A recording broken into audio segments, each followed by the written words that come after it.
All right, so another issue came up. If you've seen the previous videos, I was explaining what this beam is actually an 8x4 girder. And so is this one.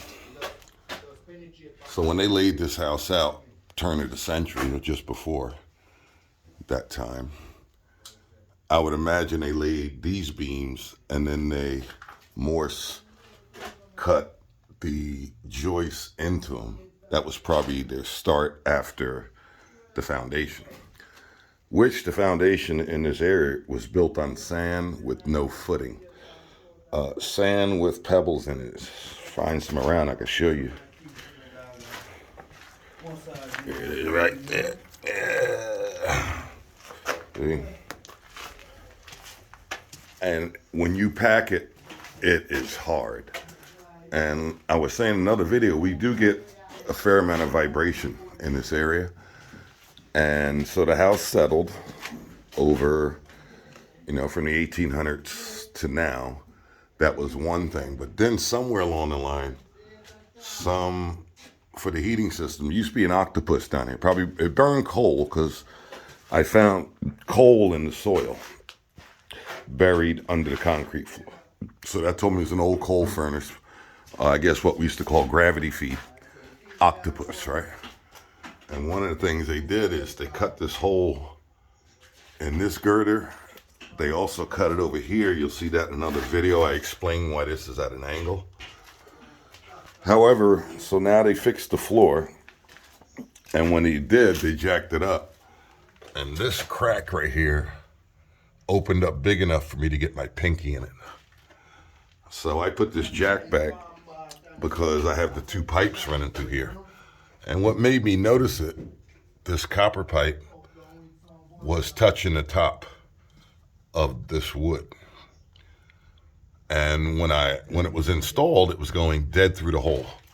So that cued me that something moved. And then when I looked up, this crack, which is a huge crack, had opened up. So I put this jack in and I put pressure back on it to get it where it needs to be.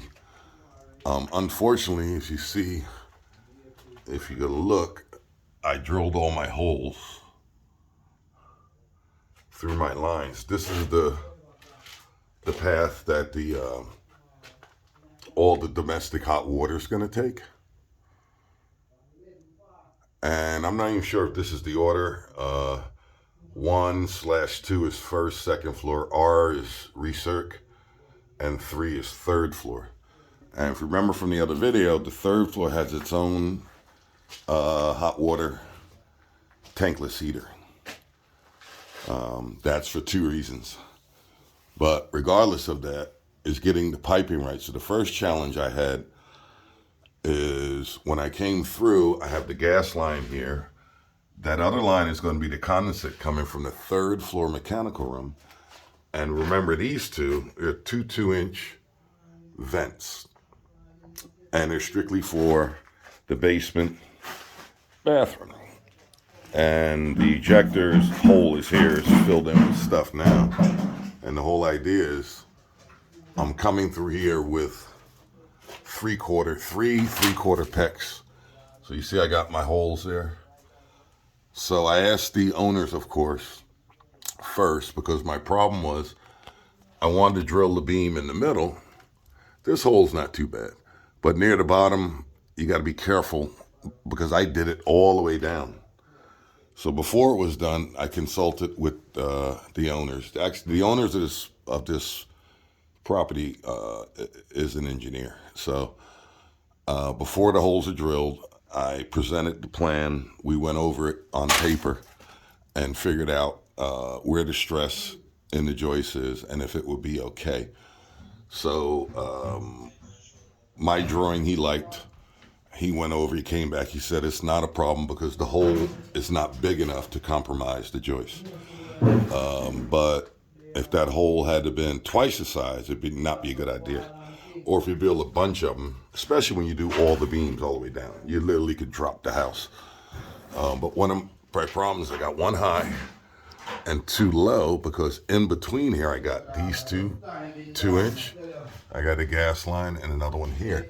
And I didn't want to make a belly going around the pipe. I wanted to come straight across so that when I drain the system that it works. So that stopped me because now I can't run the pipe. So what has to happen now, this was another hole cut for, I guess, for the heating system.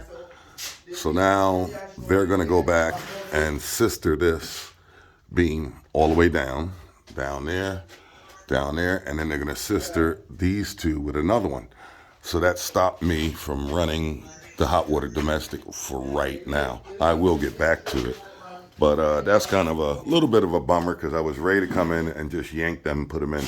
So I'll switch to the mechanical room in the basement and start working on the Navions again. See ya.